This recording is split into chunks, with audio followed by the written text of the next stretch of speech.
The show is about to start. You have to show a look, have a look, or give a look.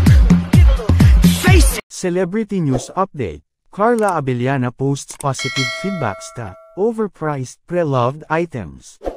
Paalala lang po, ang bidyong ito ay base lamang po sa mga nakalap na impormasyon na nag-viral at naging usap-usapan ngayon sa mga social media platforms.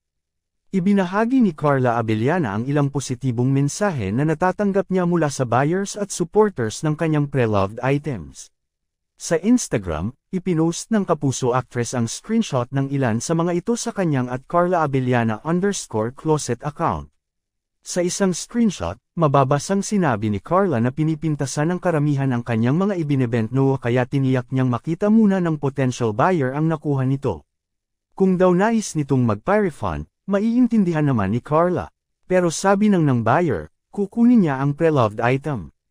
Okay naman daw ang presyuhan ni Carla. Sabi naman ng aktres, it's always a choice. Hindi madumi yan, sign of usage yan.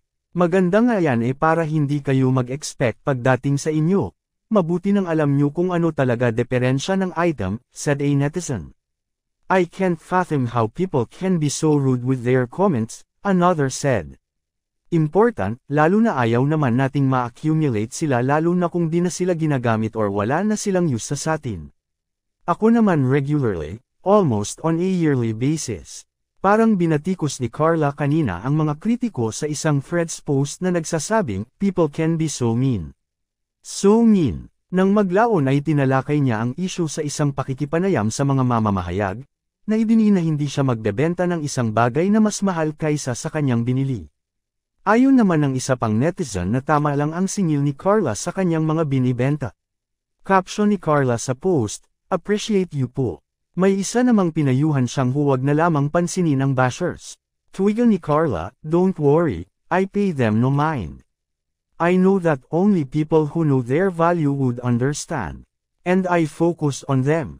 Nitong unang linggo ng Pebrero, binatikos ng ilang netizen si Carla dahil hindi umano fair ang presyo sa quality ng items na ibinibenta niya. Pero sa isang panayam, mariin itong pinabulaanan ng aktres. Aniya, hindi yun totoo. Grabe kayo. Honestly, why would I sell naman something na kumbaga would cost more than kung ano yung benta ko or purchase ko?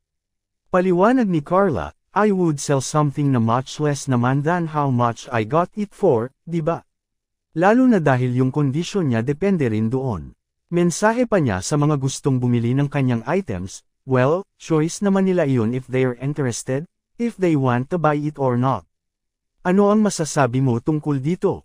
Magkomento lamang po at para laging updated sa mga susunod na chika huwag kalimitang mag-like, share, subscribe at click the notification bell para sa mga latest news update.